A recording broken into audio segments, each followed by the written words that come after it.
This practice is not something that we're used to, because there is so much striving and so much pressure from the world to succeed in tangible ways and to show the proof of your success. It's very important that we not cling to a tradition and we don't look for an identity in our practice, but use the guidance of the Buddha to wake up to the truth right in the present moment.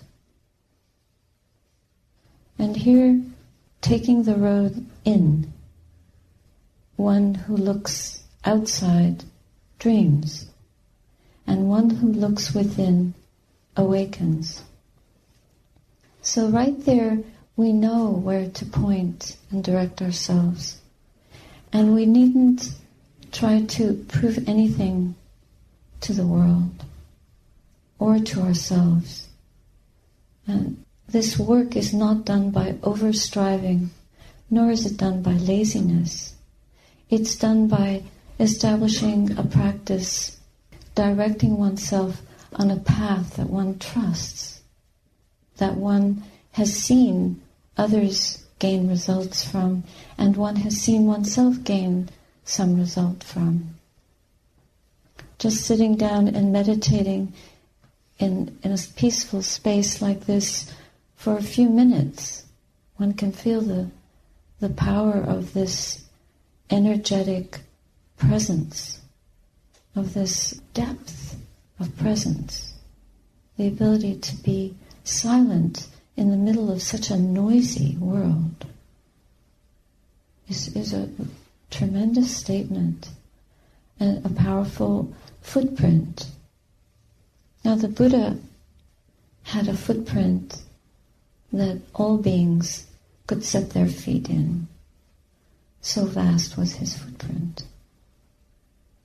Like the footprint of an elephant, every animal could fit its footprint in the footprint of an elephant. The Buddha's footprint encompasses the effort of every being that tries to emulate him, and his ability to quiet his mind, to investigate his mind, to develop it, brighten it, purify it, and fully awaken. If we have some kind of condition, a physical condition, more likely a mental condition, the Buddha also provides a way of working with the body, contemplation of the body, mindfulness of the body. And this is something that we can use in the beginning, or at any point when we feel that we cannot work directly with the mind. The mind working with the mind is something to do later on. So start with working with the body. And in working with the body, whatever illness we have, illnesses come from many factors, and the mind has the ability to heal illness. But it's not for the sake of having a body that's perfect, because even a body that is very sick and feeble can be the vehicle in which one practices and gains full awakening. It's not only healthy people that get enlightened. In fact, most of the beings that I've been with who are seasoned practitioners on their deathbeds seem to do very, very well. But they're dying. We mustn't make the mistake of thinking that we have to have our bodies in a particular shape to succeed on this path. That would be foolish and ignorant. In the same way, we should not be so deluded as to think that old age is an obstacle to practicing, or that not being able to sit on the floor, the fact that now you can only sit in a chair. Probably 50% of you people in the chairs could be sitting on the floor. And 50% of those of you on the floor should be in a chair.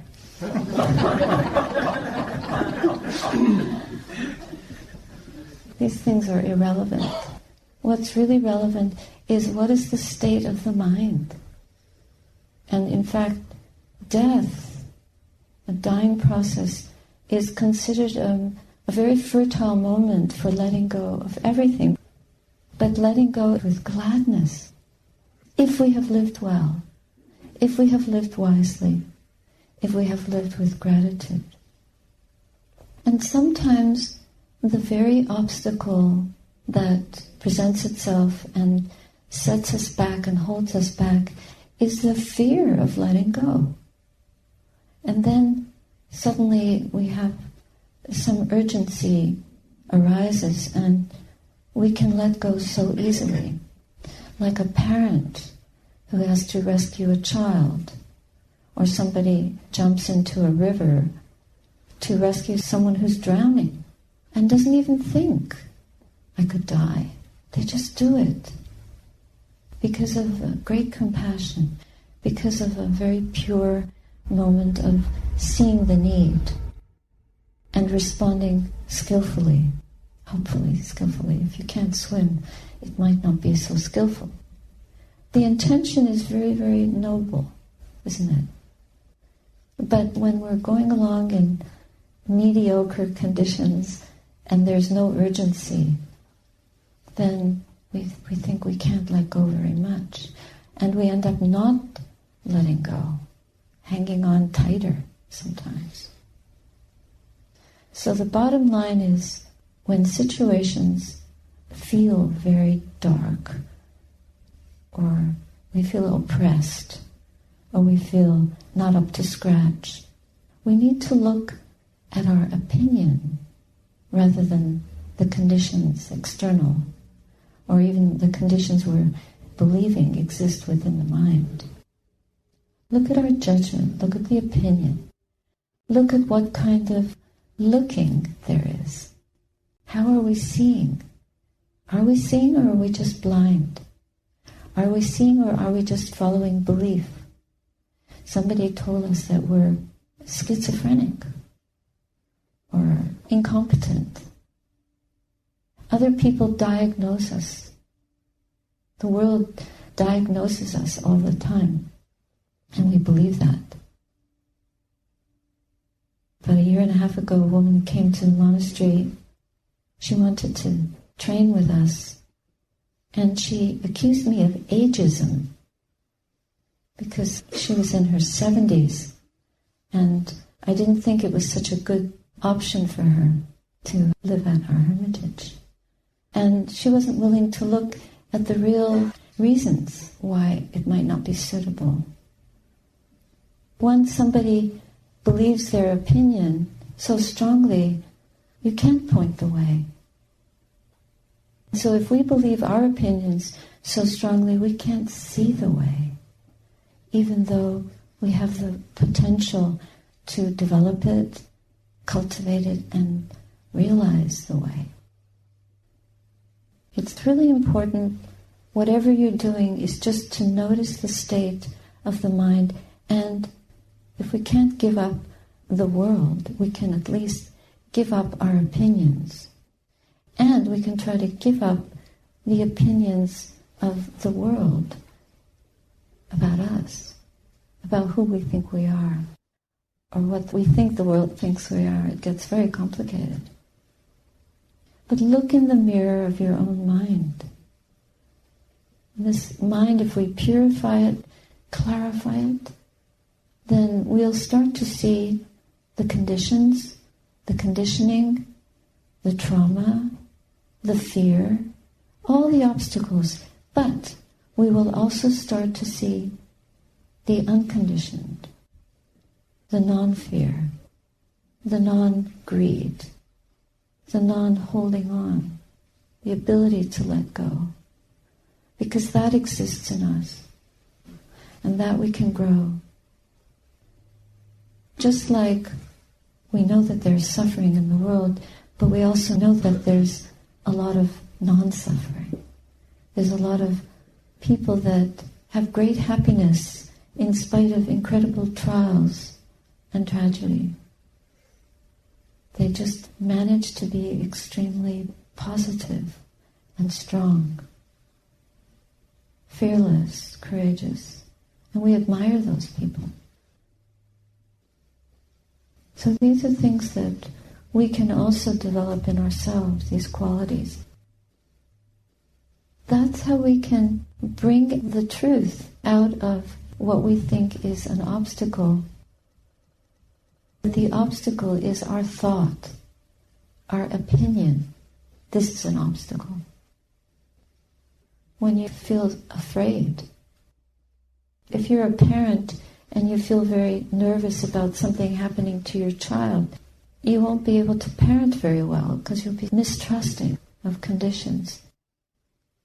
But if you parent well and direct your child well, then they will have the gift or the ability to make good choices. And then we have to let go. They choose and we have to let go. What happens? This is trusting in the law of karma or karma. And if we develop in ourselves virtue, the meditation practice, and the ability to make wise choices based on those qualities, those developments within us, then we won't have cause for regret. Even if things don't work out the way we want them to, it doesn't matter. We may be purifying some ancient karma, some misdeed or poor choice that we made lifetimes ago. And it arises now. And we make peace with that. We pay off our debts. And not try to analyze. Like when the house is on fire, don't try to examine where it's coming from. Just get out. I'll never forget when the firemen came in to rescue your house from burning down, you said, "Can you take off your boots?"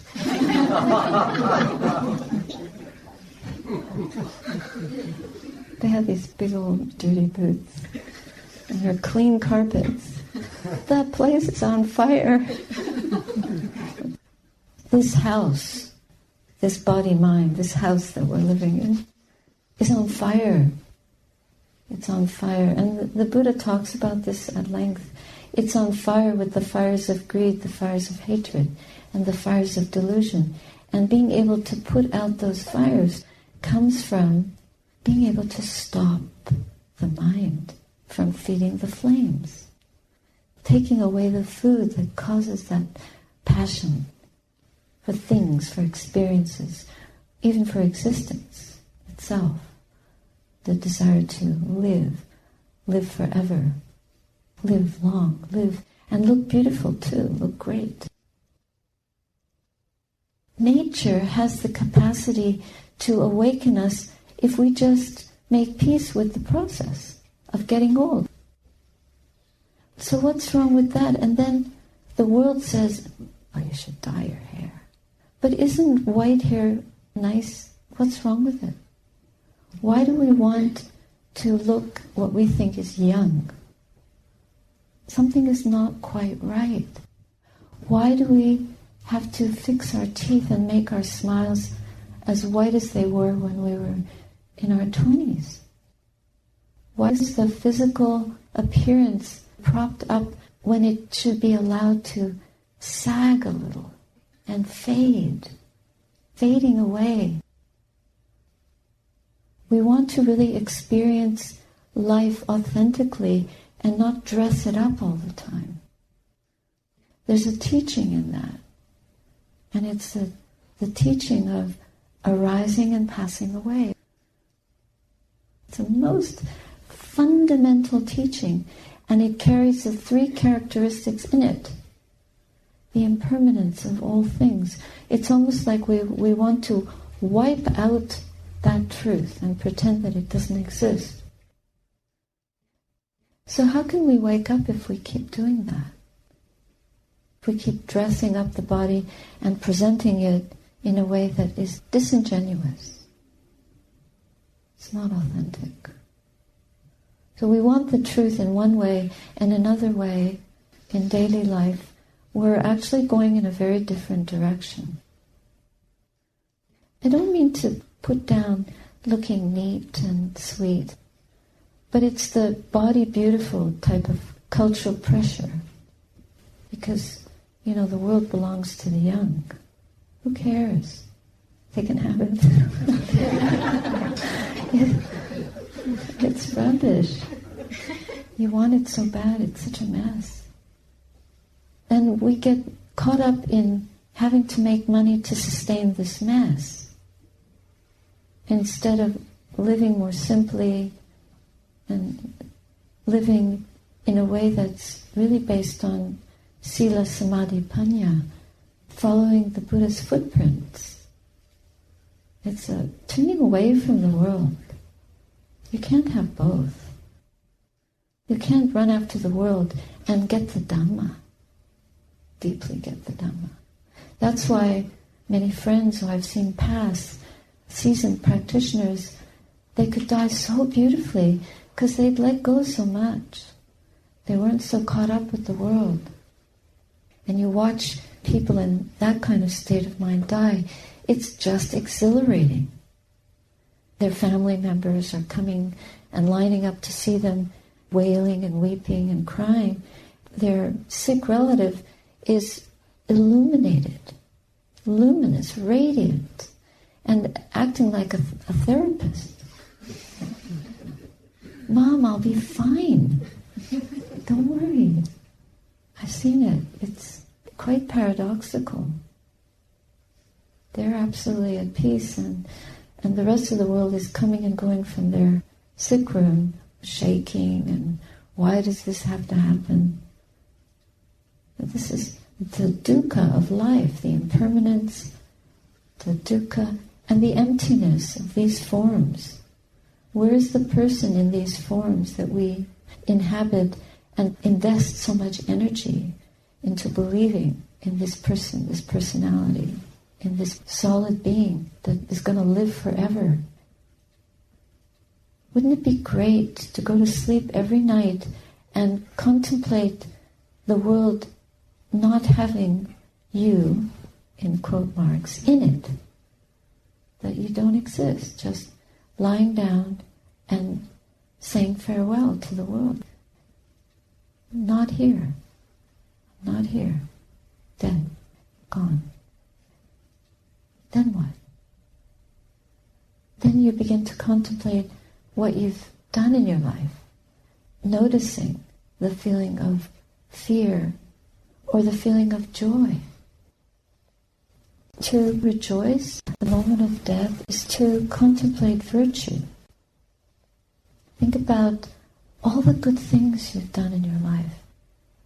Every day when you get home, you finish your work, you've eaten, said goodnight to everyone, you get ready for bed, you lie down, and you just reflect how you lived for one day. What kind of day was it?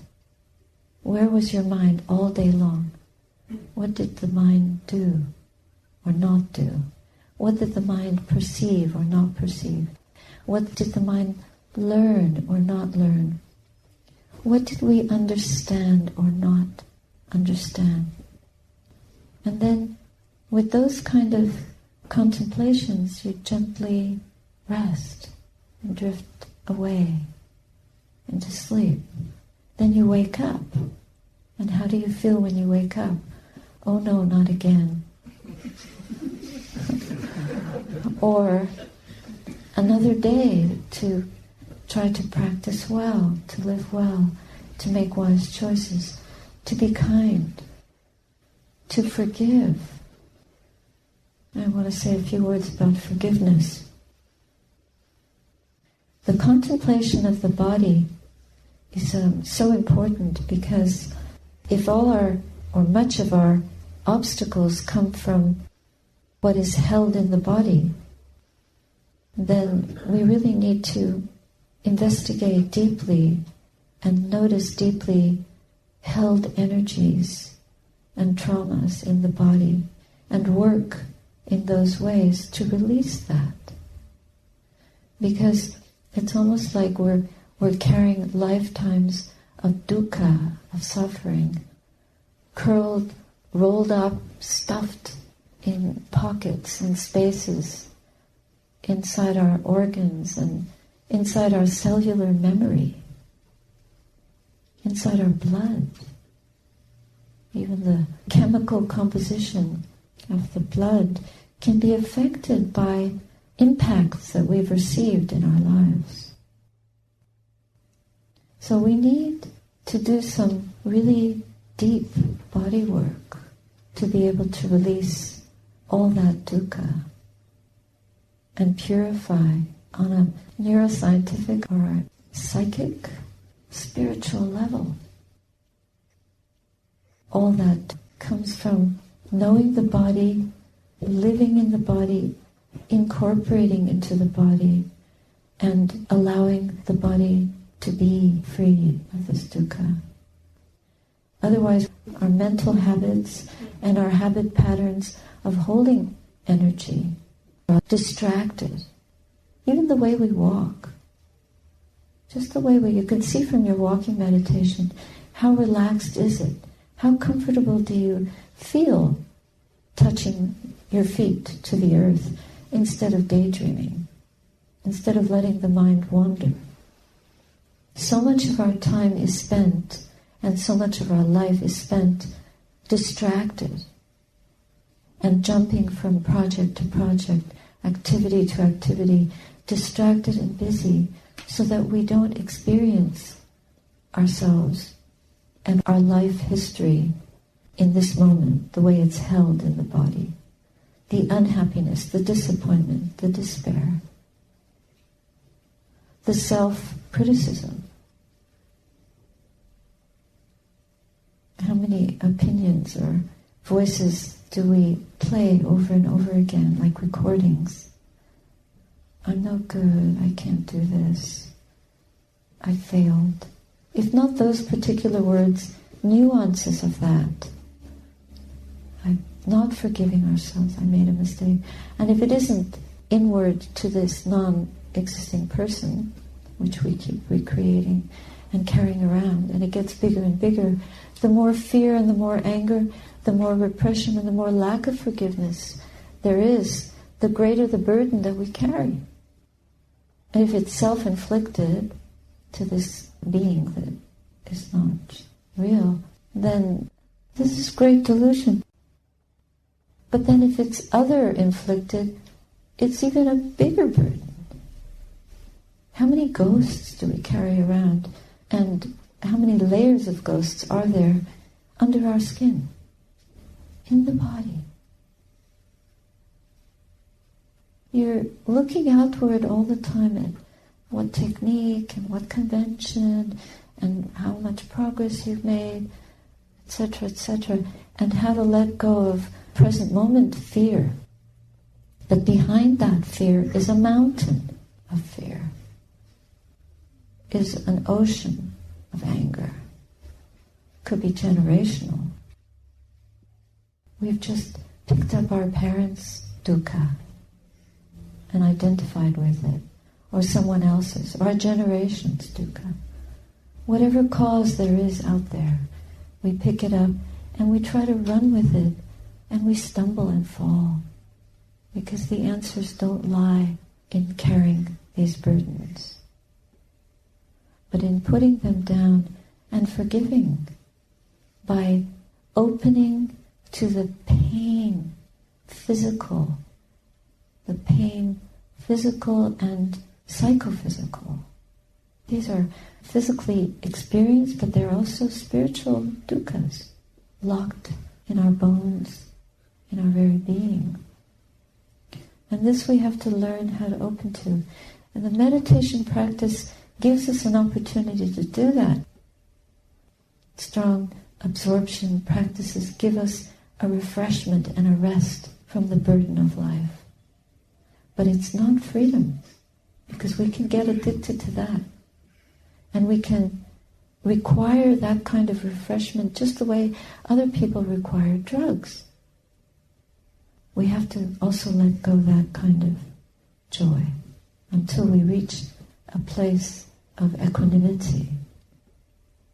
That's why it's called the middle way. It's in the middle. It's being able to inhabit the space within the body completely and fully. Only then can we die skillfully and let it go joyfully.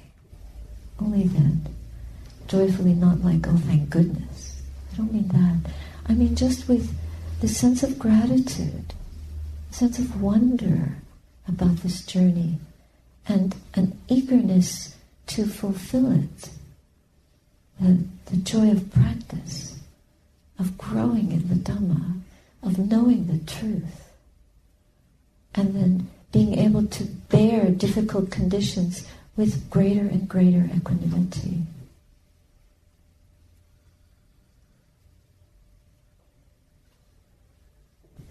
So let the hair get white, let the body get bent. It doesn't mean that we don't try to take medicine for sickness, but a real medicine for inner well-being, in spite of the body's dysfunctionality, lies in the purity of our own mind. And the purification of mind can heal and dispel the difficult conditions that the body brings forth, and give us the forbearance to be champion in this path, to be victorious. That's the greatest victory. Everything else of the world is cheap by comparison.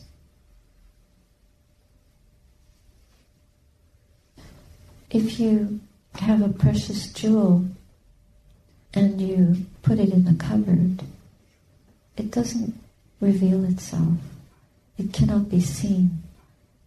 But if you have a precious jewel and you bring it in front of your eyes so you can see it and everyone else can see it, then this is wonderful.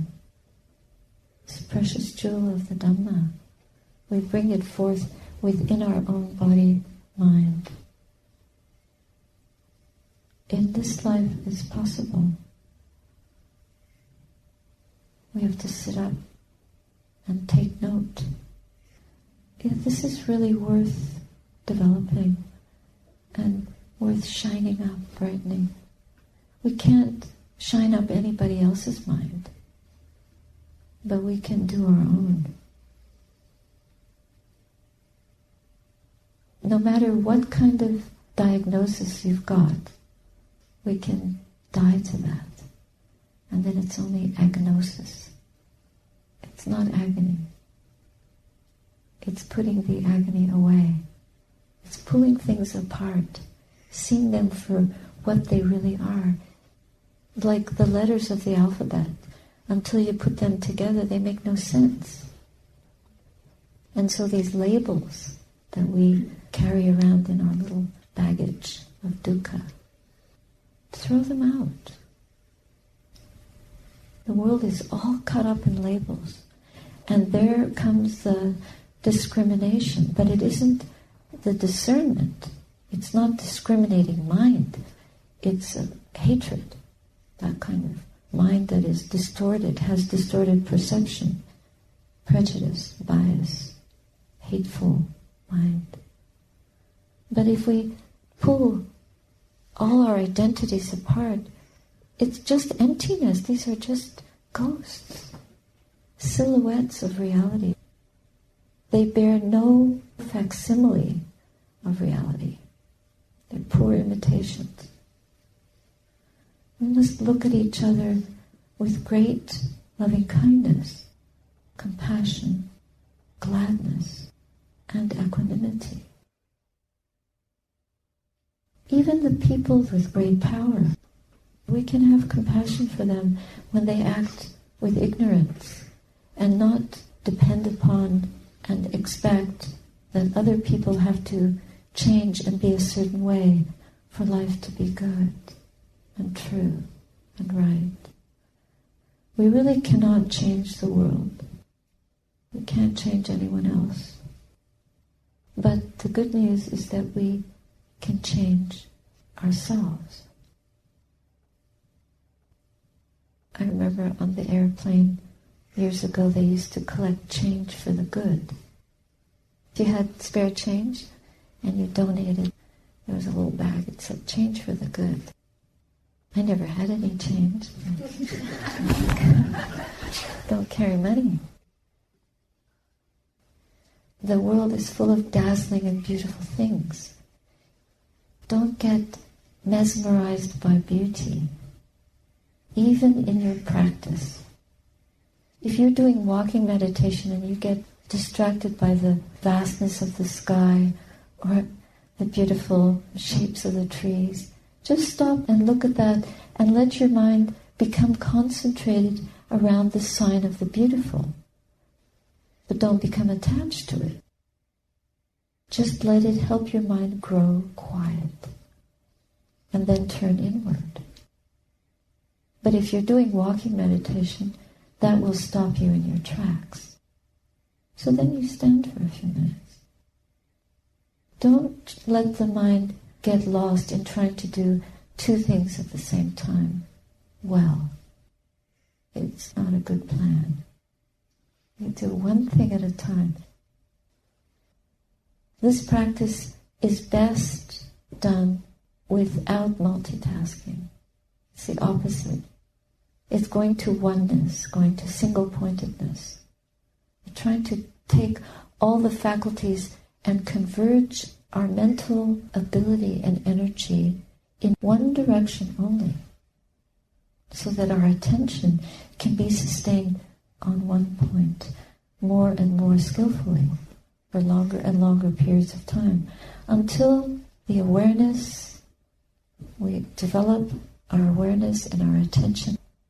We learn how to sustain it and pacify the mind and still it more and more and more until the whole train passes, until the whole show disappears. Then there's nothing left. This is a moment of the cessation. It's when the mind can really stop. In that stopping, there is the complete waking up. Waking up for a moment. Eventually, hopefully we can sustain the place of awakening, the point of awakening. It's not a place. It's just what it is. A turning away from any movement at all.